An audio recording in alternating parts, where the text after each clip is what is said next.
And now, live from beautiful Myrtle Beach, South Carolina, you're watching My Fellow Americans with your host, Spike Cohen. Folks, my guest tonight is a world-renowned libertarian author and speaker. He has written many books from, here, let me put, in fact, I can pull up the books so you can take a look at them. From Mises to Marx, Post-Capitalist Society and the Challenge of Economic Calculation, as well as Orwell, Your Orwell.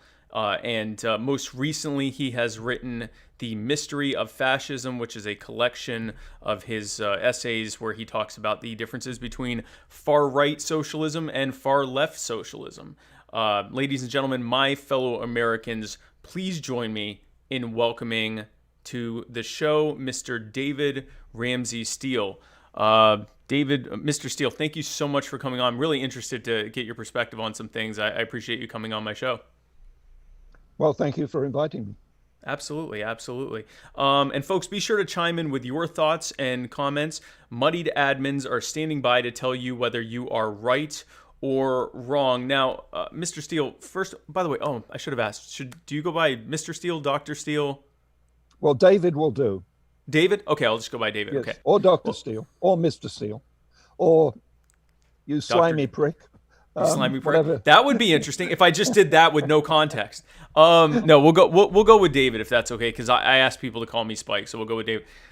Now, David, this is your first time on My Fellow Americans, and anytime I have a libertarian on my show for the first time, I always ask as my first question, what was it that brought you to libertarianism? Was it kind of an aha moment or sort of a gradual evolution over time? I actually know the answer to this, but it's an interesting story, so I'd like to hear it. Yes. Everyone has their story of how they became a libertarian. Tell us the Steele story.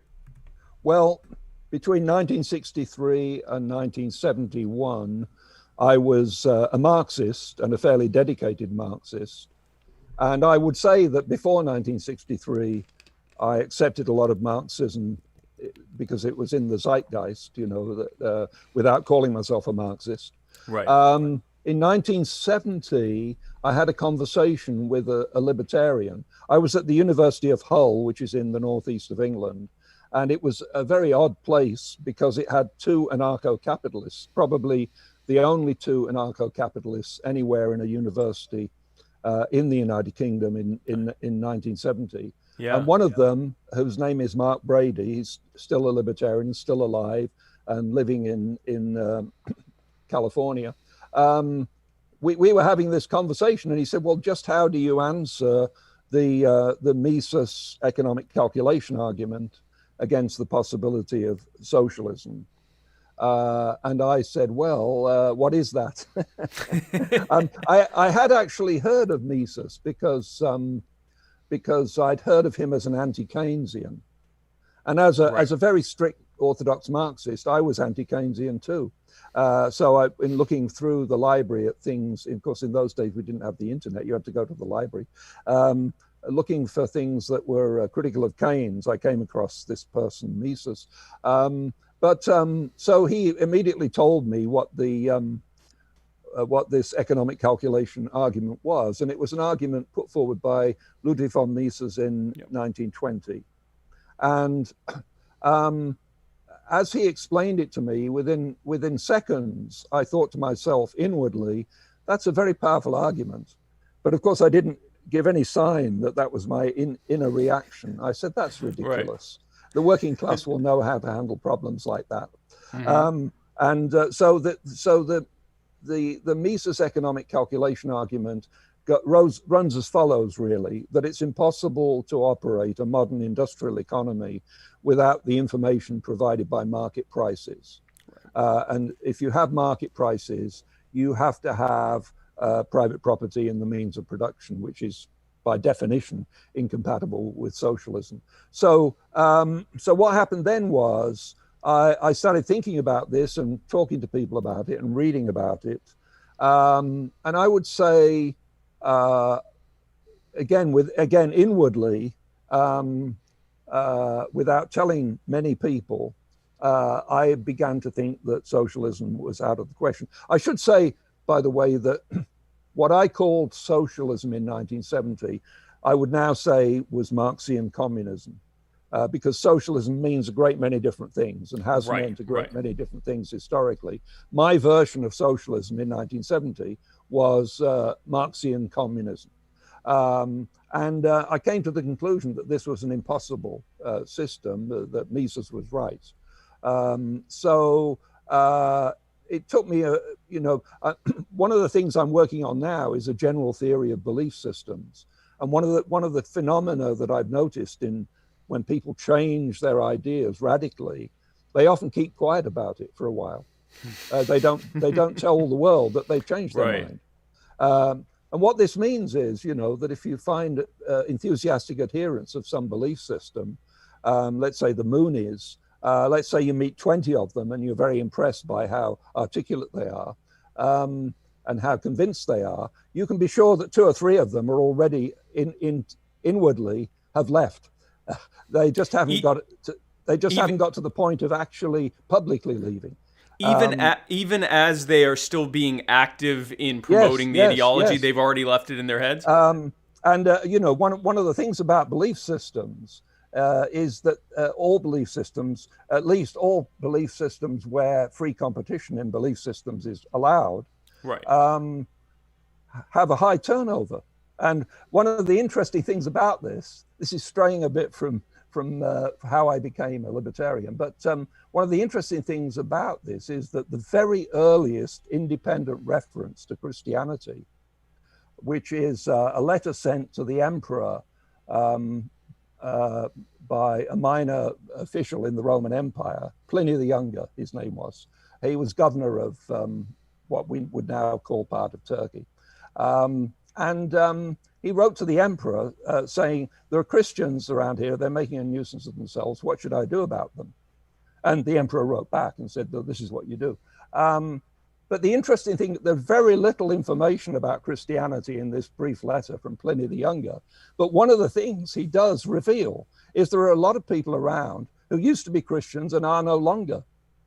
So, the Christianity, even when it was very early and growing, slowly expanding, had a high turnover.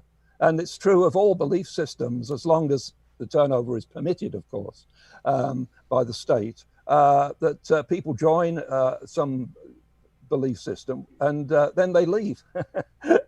Many cases they leave. So that's an interesting point about that. But so going back to my personal odyssey, I got more and more interested in free market economics and read quite a bit about economic theory, although I was actually a sociologist at the time. I sort of announced to the world that I was a libertarian in about 1973, in 1973, in fact. That's caused a big upset among some of my friends, but that's what you expect, right? In certain circles, yes. Now, at the time when you announced that, was the term libertarian fairly well known, or was it still in its kind of? I mean, that was still when it was sort of in its nascency, wasn't it, or was it well known in academia? In Britain, it was less well known than in the U.S. Right. And in fact, there were a lot of people who used the word libertarian to mean like left-wing anarchist. That would be a common meaning given to the term. So usually, well, not usually, but fairly frequently, I had to explain what libertarianism was, So that it would not from the school of like Proudhon or something like that, but from the school of Mises and Rothbard and so forth. Or I guess this was before. Well, no, this would have been the same time as Rothbard. Yeah. Yeah, Rothbard was very much around at the time. Yes, yeah. And I visited the U.S. in 1977. And met Rothbard, and then he visited Britain a little bit after that, and I met him again.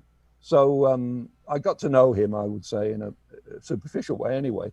Had some conversations with him. So I knew Rothbard. I'm afraid I have to say that I tend to be a heretic in everything. And when I joined the libertarian movement effectively, in 1973, there were certain things that you were expected to believe, and if you didn't, you were under suspicion of not being a libertarian. One of these was natural rights, And and the other was praxeology, the Misesian system of economic praxis, theory. yeah. And I came to reject both of these. At least I rejected natural rights in the form that it was held by libertarians at the time. And basically, Ayn Rand and Murray Rothbard were the sort of the spectrum of natural rights theory. I came to reject that, and I came to reject the whole praxeological approach to economics as well. So I became a Chicago boy, and then ideologically, and then I moved to Chicago. So I'm a Chicago boy in two ways. So you would adhere yourself to the Chicago School of Economics as well as actually living in Chicago, or? Yeah, that was what I meant. It's been 50 years since I read Milton Friedman's essay on the methodology of positive economics, and I remembered I had some disagreements with it, but I agreed with the gist of it, which is that economics is an empirical science and it can be tested empirically, and to the extent that it's not an empirical science, it's not science, because if it can't be tested, I'm a Popperian, by the way. That's one heresy I haven't kicked over yet. So science is what is, among other things, it's not the only thing about science, but one of the things about science is that its propositions can be falsified in principle. So you can lay down the conditions that would be observed that would falsify science. That is very interesting. It's good to know that it's not a new thing that libertarians actively look for even the smallest amount of orthodoxy that someone doesn't adhere to label you as not being a real libertarian. I thought we had started that with social media. I thought that was oh no. I assume that was part of cancel culture, that we were just actively looking to cancel libertarians if they strayed even remotely from orthodoxy. So I'm not sure if that makes me feel better or worse, but it's a good thing to know. Well, it's characteristic of belief systems down the ages that they have a tendency to become more rigid and narrow and to exclude more people. And then there are countervailing forces as well. But that's a characteristic phenomenon that goes on with belief systems. To become cloistered and dogmatic in their presentation. To find new ways of excluding people as not being true believers. And by the way, it's not altogether regrettable, because it is an essential, if you form some kind of association of people who agree on their beliefs, you do have to decide what beliefs count for this association and what don't count. So this is a feature of all belief systems, that they have that problem. They have to do that, and circumstances change, and so the reasons people have for departing from the straight and narrow of the belief system will change with circumstances, and things come along that nobody anticipated 50 years earlier, and the belief system has to adapt to that, you know. But without that rigidity, it wouldn't be a belief system to begin with, because you could just believe whatever you wanted. Yeah. That's it. Yeah, fair enough. I thought we were special, but here we go. It turns out everyone's like that. We're not special. So in your book, The Mysteries of Fascism, and I'll pull that up again. Yeah. Sorry, The Mystery of Fascism. You talk about the differences between what you call far-right socialism and far-left socialism, and one of the examples you use is the evolution of Mussolini from being sort of a standard issue Marxist radical to becoming not just a fascist, but one of the founders of fascism and one of the most infamous leaders of fascism. Well, that's an interesting point. Was Mussolini the founder of fascism? He certainly was the co-founder, along with a few others, of a movement that became called fascism. But I think, and I point this out in this article, that what we know as fascism as it existed in, say, 1919, let's say, when Mussolini announced this fascist movement. Incidentally, that's the same year that the Communist International was founded in Moscow, and that the Bolsheviks stopped calling themselves Bolsheviks and started calling themselves communists. So those two things happened simultaneously. more or less. The ideological movement that we call fascism, which was announced by Mussolini in 1919, you can date it to before the First World War. And what it would be called national syndicalism or productivist syndicalism. And it was in many ways a kind of adaptation of Marxism. The syndicalists or certain groups of syndicalists moved from being extreme leftists and therefore very internationalist. And Mussolini had done time in prison for anti-war demonstrations, and there was a period when he took seriously Marx's dictum that the working class has no country. And of course, unlike many leaders of socialism, Mussolini really was from the working class. A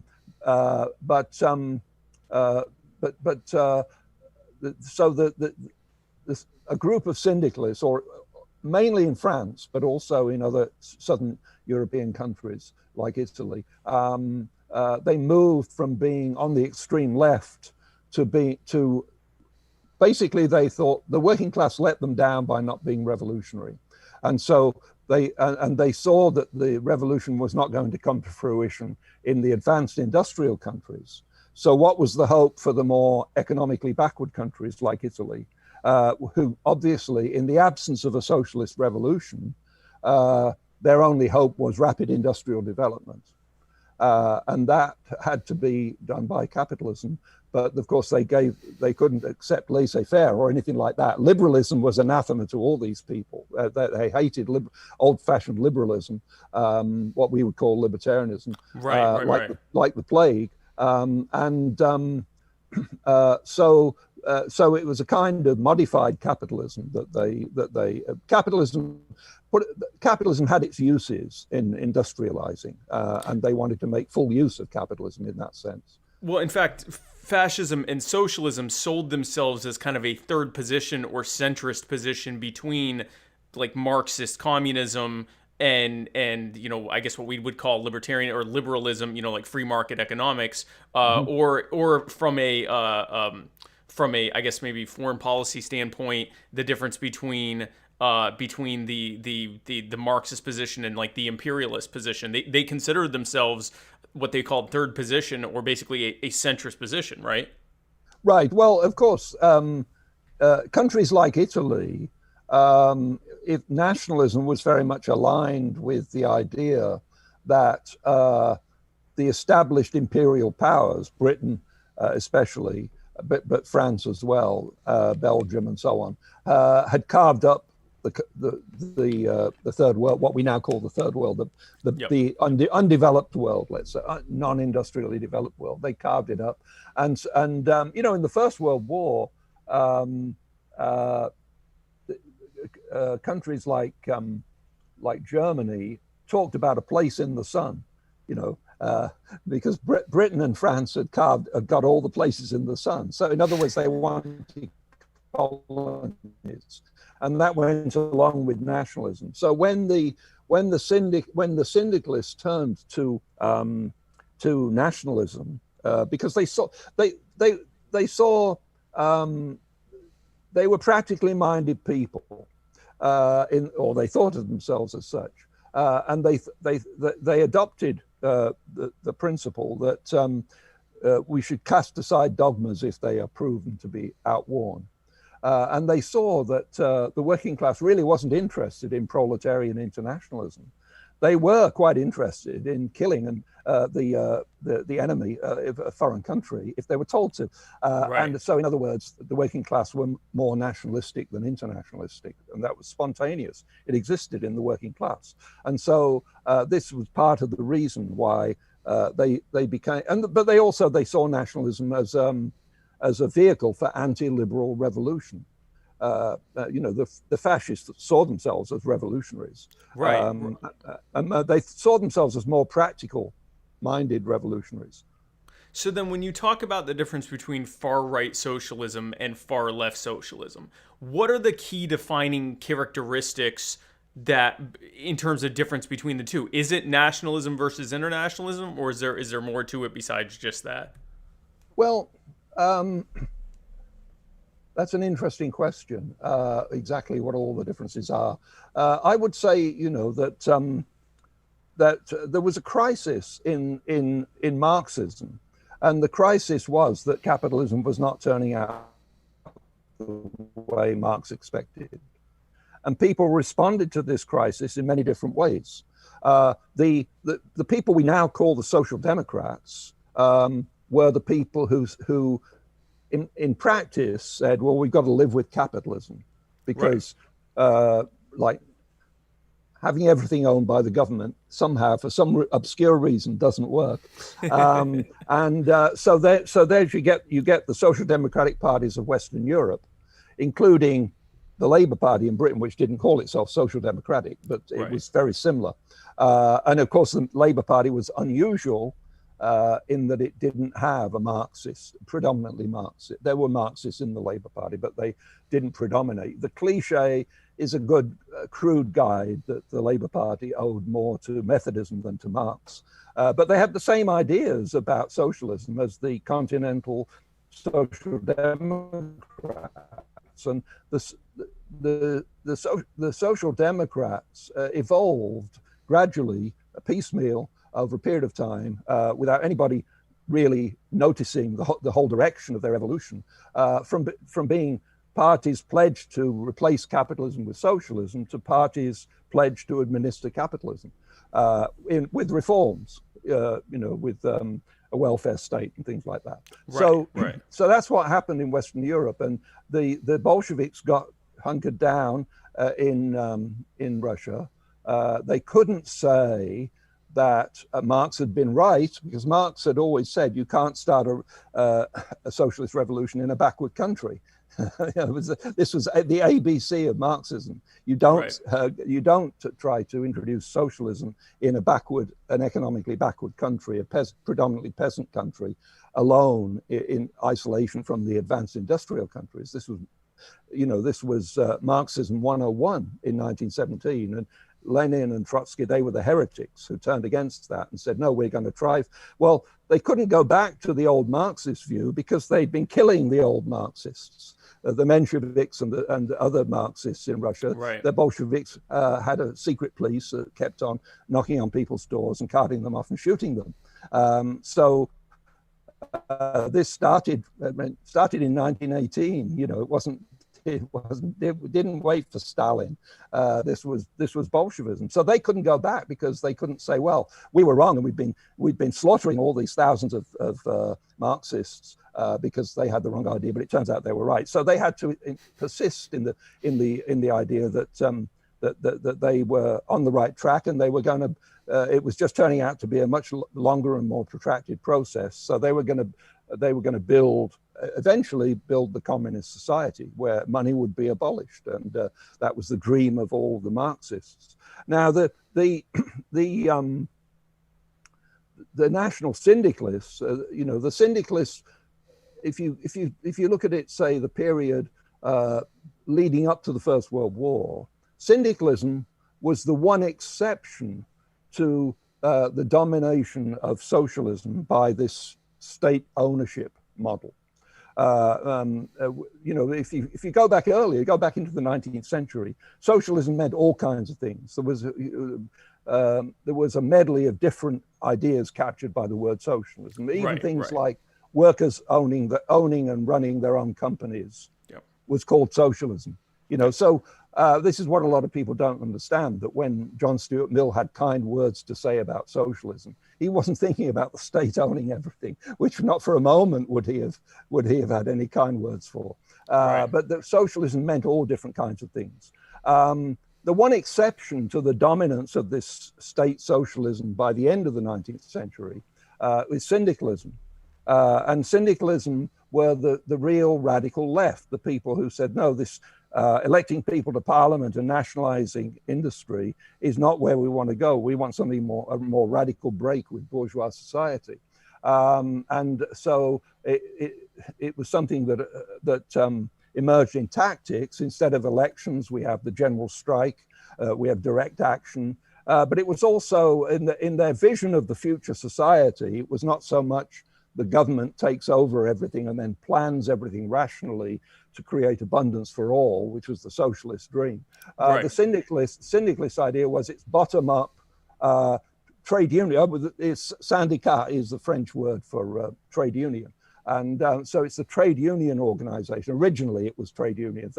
Then of course, they came into collision with the bureaucrats who run most trade unions. So it became a different kind of thing. But it was still this bottom-up idea of a kind of socialism arising from the grassroots, from the self-organization of workers in the factories and in the other workplaces. So syndicalism.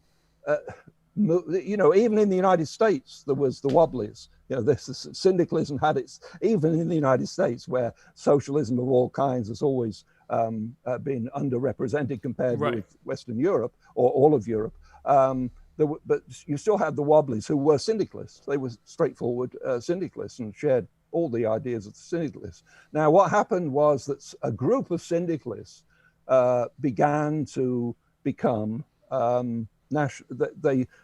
they saw that there was no hope expecting the most advanced countries in the world to have a socialist revolution was not going to happen. This dawned on them in stages. Therefore, we're stuck with our backwardness in Italy and Spain, places like that. So what are we going to do? Well, a group of syndicalists, influential,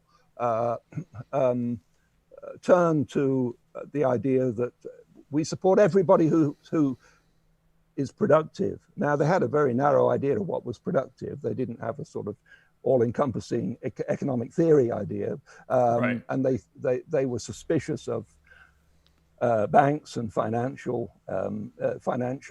institutions. But this was their idea. So basically, the bourgeoisie could be on the side of the revolution as long as they were increasing production and therefore industrializing these backward countries.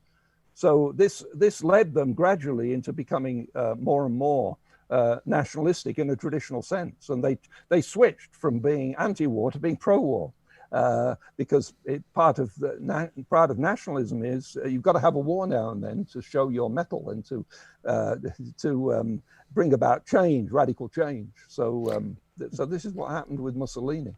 I was going to say with Mussolini, that was his first big break from the Marxists, was that he became one of a very small group of pro-war socialists and actually enlisted in the war and became injured in the war and became a war hero, whereas the standard Marxist position was being anti-war because they were internationalists who didn't want to get involved in the squabbles of the various nation states, which they didn't even think legitimately should exist in the first place.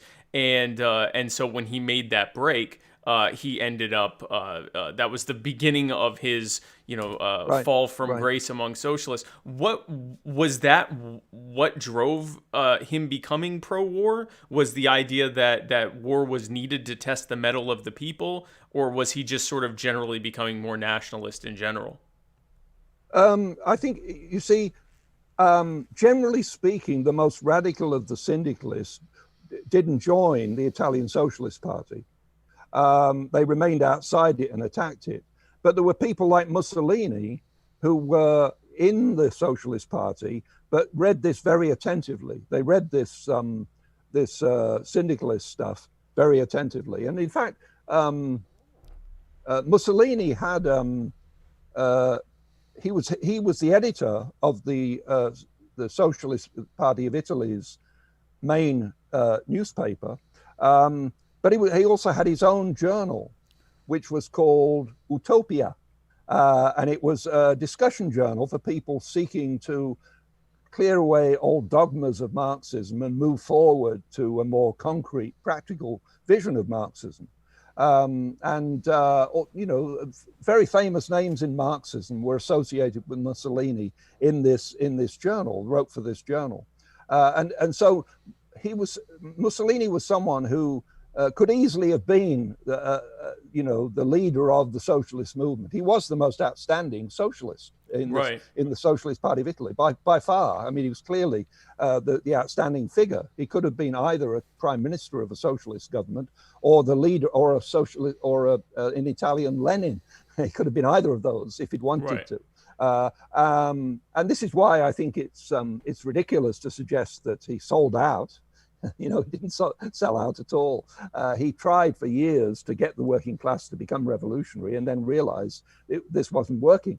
And of course, what you find with all these people in that leftist milieu around the time of the First World War is the idea of going back to liberalism was unthinkable.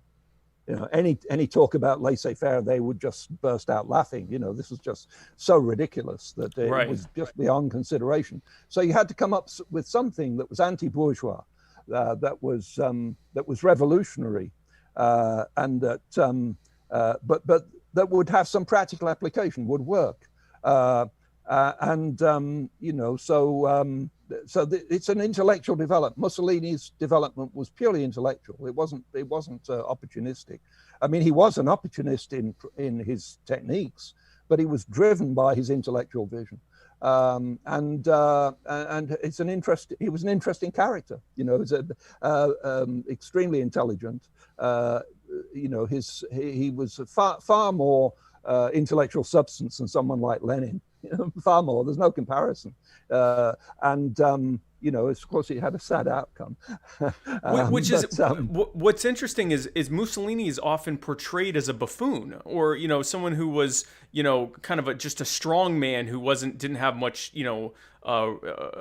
much rigorous thought behind his actions. It was more just might makes right. But even before reading about your take on Mussolini and his evolution, that's not what it was. And I don't know how much of that was just a byproduct of World War II propaganda, that he was an idiot, and that so that's what in the Anglo-American world, that's just what we've been told, is that he was an idiot or a buffoon or whatever. They portrayed him as this Italian monkey or whatever, but he was actually, I mean, a very smart guy, a very, not just smart, a very intellectual person. He just got taken into a very weird direction with it, obviously.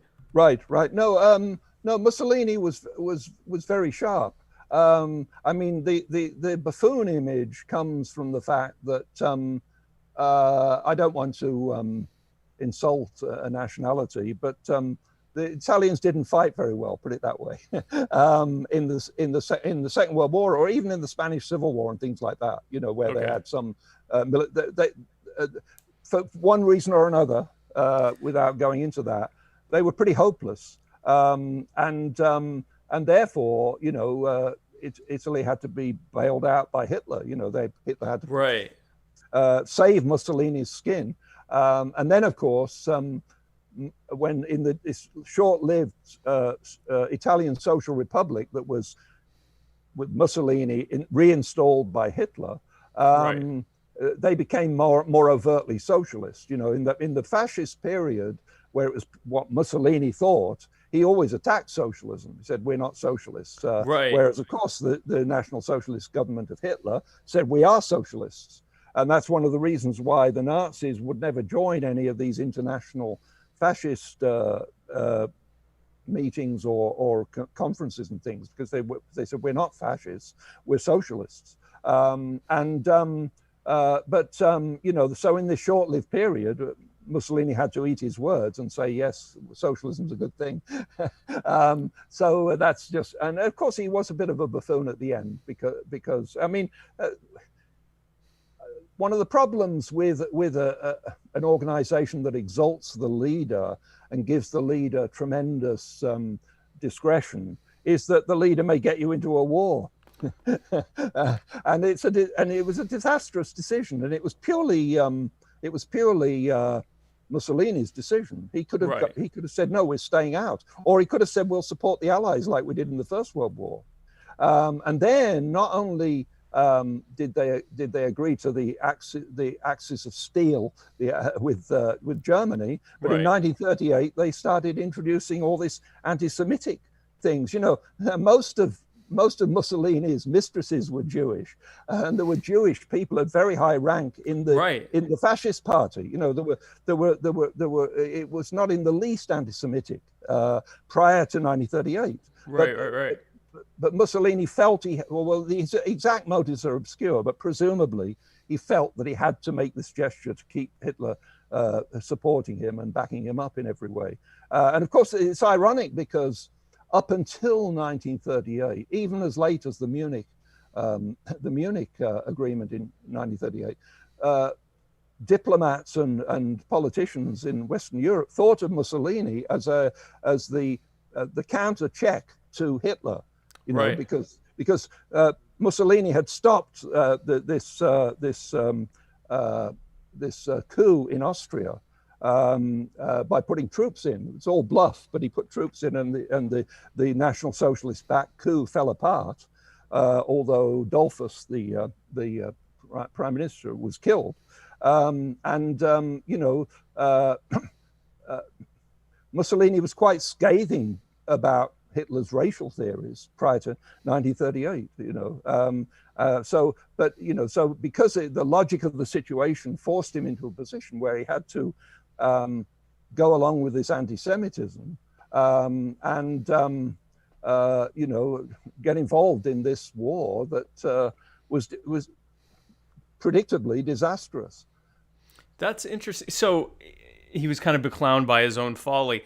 So it's interesting that at least by your recollection or by your measure, fascism was actually not just a reactionary movement to the problems with communism, but actually a reaction to many socialist revolutionaries who refused to acknowledge that maybe decentralizing power and having more of a laissez-faire way of looking at things was better. Because that was anathema to anything they thought, they instead went further into even more radical schools of thought and ended up getting into things like fascism. That's fascinating. Right. So, and of course, you know, after the Second World War, you got these so-called socialist movements in the Third World, which bear a distinct resemblance to fascism.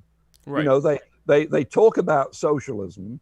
And they've sort of come out with this anti-liberal and anti-capitalist rhetoric, right. And they glorify the leader whose picture's everywhere, yep. and they are very belligerent, and generally the African socialism is really African fascism. Well, in China, you know, they're called a communist country, but if you look at the hallmarks of how things are happening there, it looks like a command fascist economy, and you know, Dengism is a far cry different than Maoism. So the theory stands up. Right. By the way, a lot of this that I mention in this particular article, which gives its name to the title, it's the title of that volume of collected articles. A lot of it is not original to me in the slightest. It's a lot of it comes from, I would say the most outstanding American writer on fascism was Gregor. James Gregor was his name. He died a couple of years ago. And he wrote a lot about fascism. He wrote, you know, and it's worth reading his, I think the book is called Young Mussolini and the Origins of Fascism, which traces Mussolini's intellectual development. And, you know, you realize that this was somebody who thought deeply about things and was a writer of talent. You know, as you read about Mussolini, you know, the Munich conference in 1938, there was Mussolini, there was Chamberlain, there was Hitler, there were all these different people. And Mussolini was the only person present who could follow the discussion in all four languages in which it was conducted. And he was came from an almost destitute family. And when he was in his teens, he was starving. He was a migratory laborer in Switzerland. And as soon as he could keep body and soul together, what did he do? He started attending Pareto's lectures at the university, you know, just going in to the classroom and listening. That was the kind of person Mussolini was, you know, very, very intellectually alive and very curious, and very much a person from the toiling masses.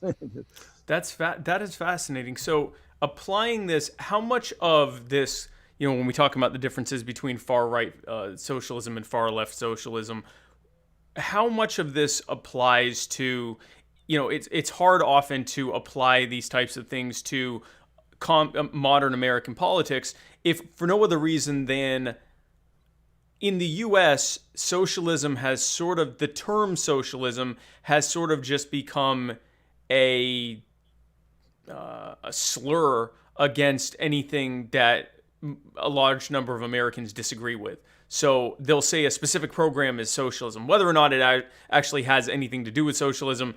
They don't like it, so it's socialism, and then they get counter-accused of being socialist because they often support things that their party does that are similar to the things that they don't like from the other party. But how much would you say that this, looking at, for example, the I guess political spectrum in the U.S. government, how much of this applies, or do you think it doesn't apply at all? The difference is, I guess the way I should ask this is, do you think that this government is far right socialism, far left socialism, some combination of the two, or not even anything? When you say this government, do you mean the Trump administration, or do you mean the continuity of all the governments for the past few years? I guess I would say at least for the last couple of years. I don't see a huge departure between, say, the Trump administration and the Congress that was there, and say the Obama administration and the Congress that was there. Maybe right. You do. So right. I'll let you define it.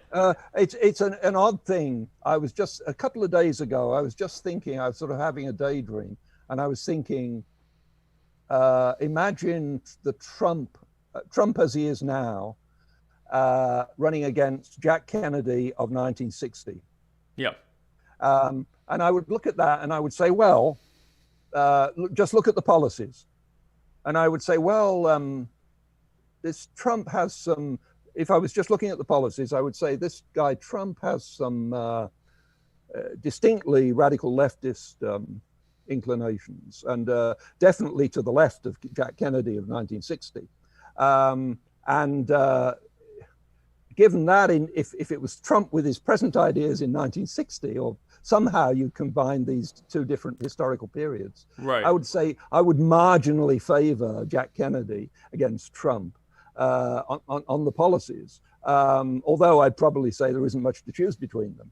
Right. But certainly, this whole business of bullying the corporations to cut their prices and things like that is economic illiteracy. But on the other hand, it's politically very savvy. People, the masses like it. They think it's great, and this is true of a lot of things that Trump does. That makes no sense economically, but it's good persuasion. It's good propaganda. Yeah, I would argue that a lot of the what we're seeing as bullying of the corporations, quote unquote, is often either being orchestrated or at least harnessed by large corporations who foster this mindset because they're the only ones that can weather the storm, and they know it'll cut off all their smaller competitors. Right. Like, for example, minimum wage increases, increasing regulations on businesses and things like that, and taxes and things like that. They know that they're the only, Amazon, Walmart, Target, Microsoft, these types of companies are the only ones who can weather the storm, and it leaves all their smaller competitors in the dust. And so that whenever, when the chips fall where they may, it leaves them in a far better position, right, because they only got a flesh wound, and everyone else got killed in the aftermath of it. Right. No, I agree with that. And going back to this whole question of what socialism means today, I'm of the opinion that there's a lot of exaggeration about this revival of socialism idea, because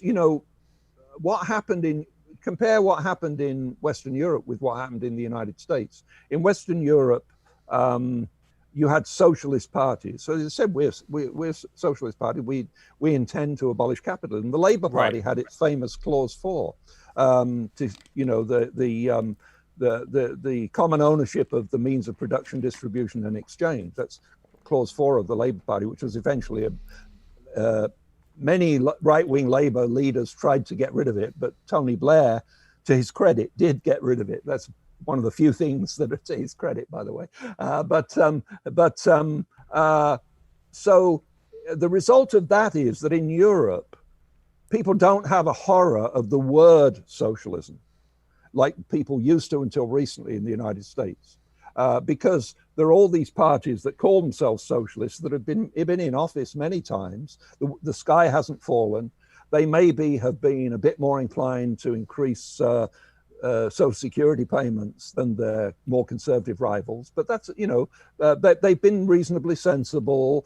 They've been in favor of what was called the mixed economy, and really what they've been doing since the Second World War is administering welfare state capitalism. Capitalism with a big welfare state, and with a certain measure of dirigism in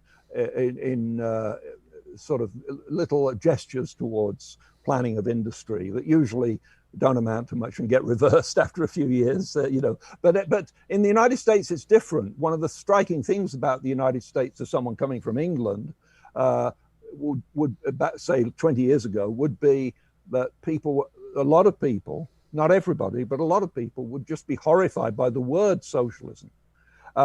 Whereas people in Europe have got used to the idea that parties can call themselves socialists, but they're not going to abolish capitalism. They're going to modify it, but then so are the conservative parties going to do that. This is the degree of modification. Now, sometimes you get little ripples like Margaret Thatcher, who actually reversed some of the things that have been accepted state incursions into capitalism by both Labour and Conservative. She actually did something that was a new thing, a break. But I think that what's happening in the United States is largely that people are becoming used to the word socialism. I would like to see, instead of asking people what they think of socialism, you could ask them a question like this. What percentage of the United States industry should be owned and controlled by the government? And what percentage of the population should be government employees? Now, in the 1930s, people who called themselves socialists would say 100%, or they might say 95%.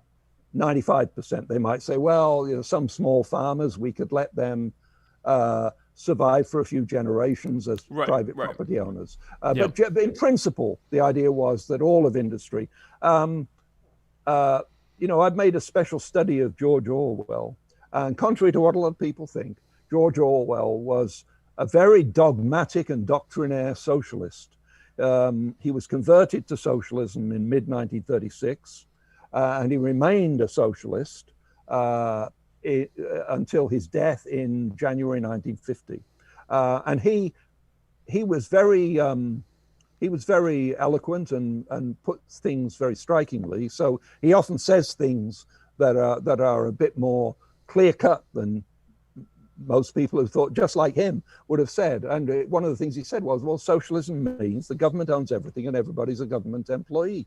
And that was the 1930s picture of socialism, whether you were a member of the Communist Party, the Labour Party, the ILP, which was an important minor party in Britain, or whatever your affiliation. If you called yourself a socialist, that was what you wanted. Now, what percentage of the American public today would say we would prefer everything to be owned by the government? I don't know that it's increased much over the past few decades. Socialism was an economic theory that meant if the government owns everything and plans everything, then you'll have a huge superabundance of wealth that you can treat everybody fairly because we will have this superabundance of wealth. That was the promise of socialism. Now, if you listen to the radicals today, what's her name, Ocasio-Cortez and people like that, you don't hear anything like that, or you don't hear them. You hear them say, "Yeah, socialism's great," and the more that they see that it horrifies the Republicans, the more they say it. Right. But it's not clear now. In 1915, Bernie Sanders made a public statement about what he meant by socialism. And he said socialism is like what they've got in Denmark. Now, it just so happens that that Denmark and the United States of America are neck and neck in their degree of market freedom in business. Right. In fact, in 1915, when Bernie Sanders made that statement, Denmark was a little more in the direction of laissez-faire capitalism than the United States. Since then, it's gone the other way slightly. But anyway, they're roughly the same in their degree of free market versus government involvement.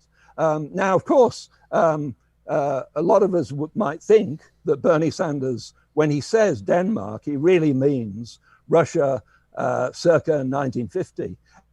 But even if that's true, and I suspect that it might be, he still thought it was a good thing to say to get people's support. Oh, socialism means something like Denmark.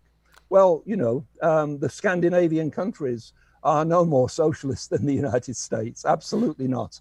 Right. The Americans, I guess, social democrat, it's more about, from an economic standpoint, it's more about increasing and expanding the welfare state, or increasing and expanding specific regulations on government that they perceive to help workers, as opposed to the government's going to just control the actual means of production. They're going to just put a lot of guidelines down, and they're going to have they're going to take a lot of the money from the private sector to massively fund, the welfare state that they want to see. And then Republicans who call themselves free market capitalists are basically saying we want somewhat less of that, but still some of it. So it's them using very lofty terms to describe varying degrees of essentially the same thing, which is a mixed command economy. Right. Yeah, I think that's right. And and this has been fairly continuous. You see, I think that 30 or 40 years ago, there would be more Americans who would be horrified by the word socialism than today, especially in the younger age group. But it doesn't mean they were really any more against socialism than they are today, in principle. And of course, some government regulation of capitalism is not the same as socialism. Although, according to people like Hayek, it has a tendency to lead in that direction. So basically, I don't think that I don't think the big threat of today is socialism. I don't see a movement arising to take industry into state ownership on a massive scale. Well, that is absolutely fascinating, and I am very honored to have you on the show. Thank you so much for coming on. Before I let you go, I just anytime I have a guest on, I always want to give them the final word. I want to give you a chance to talk about anything that you didn't get a chance to say. If there's anything that you'd like to plug, tell people where they can find you and find out more. I give you as much time as you need, and the final word, David Ramsay Steele, the floor is yours. Yes. Well, one of the disappointments about, and I mentioned this, it just sprung to my mind just now, is that I published this book, The Mystery of Fascism, which is a collection of essays about all kinds of different topics. The thing that I'm most disappointed in, strangely enough, is that this may seem weird and out of the way, is one of my chapters in that book is a refutation of the idea that we could be living in a simulation. And I keep hearing this, that we could be living in a simulation. Or we are living in a simulation, but then if you push back, they say, oh, we're probably living in a simulation. Scott Adams keeps on pushing this. It's hardly a day goes by without he mentions it. There are other people who seriously think that now I have to admit the world is pretty crazy, especially this year. Yeah, I was going to say, 2020 has convinced a lot of people that it might be a simulation. Yeah. The one thing that I'm most disappointed in is that nobody has picked up on my refutation of this idea. And looking back on it, I think I should have given it that particular essay a title like "Why We're Not Living in a Simulation." Instead, I gave it the original title, which appeared in a book of essays about Scott Adams. So the essay is called "Scott Adams and the Pinocchio Fallacy." The Pinocchio fallacy being that a boy made of wood can have consciousness. So I would love somebody to pick up on my article and really start attacking this idea that we're living in a simulation, which is so crazy. But anyway, I've written a standard sort of popular treatment of atheism, defending atheism, called Atheism Explained. And that's probably been my most successful book in terms of sales. And I have I've not just in that book, but elsewhere, I've had some criticisms of the so-called new atheists who I think make certain mistakes. I've also written or co-written a couple of books on psychotherapy, 3-Minute Therapy with Michael Edelstein, and Therapy Breakthrough also with Michael Edelstein. And I'm quite pleased with the way those books turned out. So I hope that if people are watching this, they might pick up one of my books and read it. So you heard it here, folks. Here is your call to action. Go out into the world and tell them that Dave Ramsay Steele thinks that anyone who thinks that we're in a simulation is wrong and wants to argue with them about it.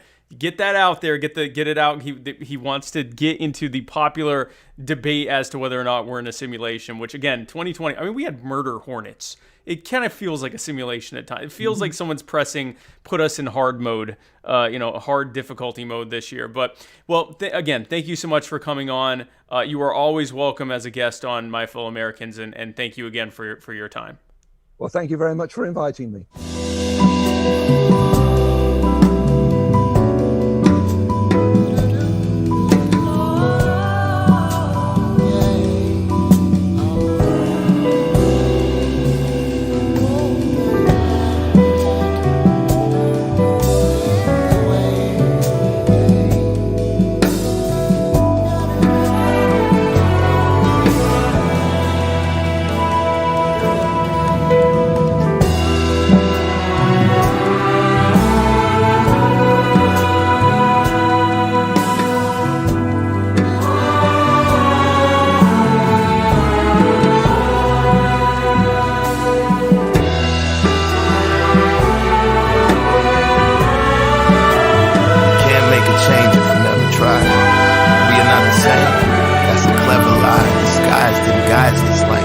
My skin, my friend.